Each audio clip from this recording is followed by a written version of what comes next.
আজকে আপনাদেরকে একটা ইন্টারেস্টিং ব্যাপার দেখাই। এই যে আমার হাতে একটা ডিভাইস দেখতে পাচ্ছেন, এটা হচ্ছে বারকোড স্ক্যানার।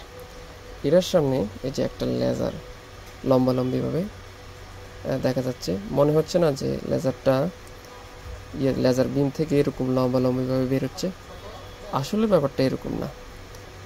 লেজারটা মূলত বের হচ্ছে এই যে এই লেজারের এই বিম থেকে, ছোট্ট যে ছিদ্রটা দেখতে পাচ্ছ লেজারে,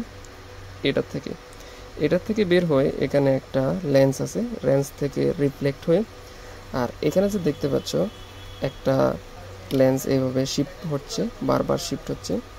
আর এটা কিন্তু নর্মালিভাবে শিফট হয় না, এখানে একটাই কয়েল ব্যবহার করা হয়েছে। কয়েলটা হচ্ছে ইলেকট্রোম্যাগনেটিক। সো ইলেকট্রোম্যাগনেটিক যখন কারেন্ট ফ্লো হয় তখন তার south pole north pole create করে। আর যেটা মুভমেন্ট হচ্ছে এটা হচ্ছে একটা স্ট্যাটিক ম্যাগনেট। তো যখন একই সাউথ পোলে বা একই নর্থ পোলে যখন আসে, তখন কি হয় যে বিপরীতধর্মী আচরণ সে করে, যার ফলে একটা স্ট্যাটিক ম্যাগনেট বারবার মুভমেন্ট করে।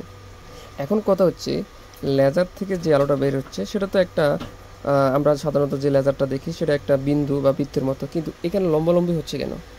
এখানে লম্বালম্বি হওয়ার কারণ হচ্ছে এই যে স্ট্যাটিক ম্যাগনেটটা বারবার মুভমেন্ট হচ্ছে। এটা ধরো প্রতি সেকেন্ডে 50 থেকে 60 বার মুভমেন্ট হচ্ছে, যার ফলে এরকম লম্বালম্বিভাবে দেখা যাচ্ছে।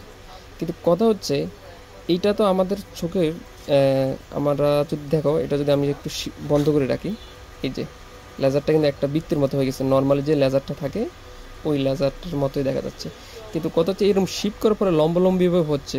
কিন্তু এখানে তো লেজার একটাই, কিন্তু এখানে মনে হচ্ছে না যে অনেকগুলো লেজার একটা এরকম সিরিয়ালভাবে আছে, যার ফলে লম্বালম্বি দেখা যাচ্ছে। এরকমটা কেন দেখা যাচ্ছে?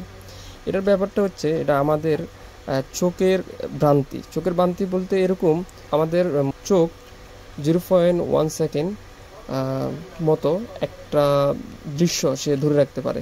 এবং হচ্ছে আমাদের মস্তিষ্ক কিন্তু কোনো এরকম শিপমেন্টের কোনো জিনিস সে আলাদাভাবে কাউন্ট করতে পারে না, যার ফলে এরকম লম্বালম্বিভাবে দেখা যায়। এই ব্যাপারটা কোথায় ঘটে? এই ব্যাপারটা আগের যে টিভিগুলো আছে, সিআরটি টিভি, ক্যাথোড্রে টিভি, ক্যাথোড্রে কিন্তু একটাই ইলেকট্রন বিম, কিন্তু সেটা বারবার 50 থেকে 60 বার পরিবর্তন করার ফলে সেটা দেখা যায় আমরা একটা ইমেজ দেখতে পাই, যেটা ওই বিমটা লাইন বাই লাইন স্ক্যানিং করে, লাইন বাই লাইন স্ক্যান করে একটা ইমেজ ক্রিয়েট করে। কিন্তু বাস্তবতে ঠিক এরকম একটা ভীম, সেটা এতবার স্ক্যানিং করে যে আমাদের চোখ সেটা বুঝতে পারে না। পর্যায়ক্রমে আমাদের মস্তিষ্ক সেটা বোঝে যে একটা ইমেজ ক্রিয়েট হচ্ছে। সো এইভাবে আসলে এই প্রযুক্তি আমাদের ক্যাথোড রে সিস্টেমে বা আগের টিভিগুলোতে এভাবে কাজ করে। সো এই প্রযুক্তি এখানে ব্যবহার করা হয়েছে লেজারের মধ্যে।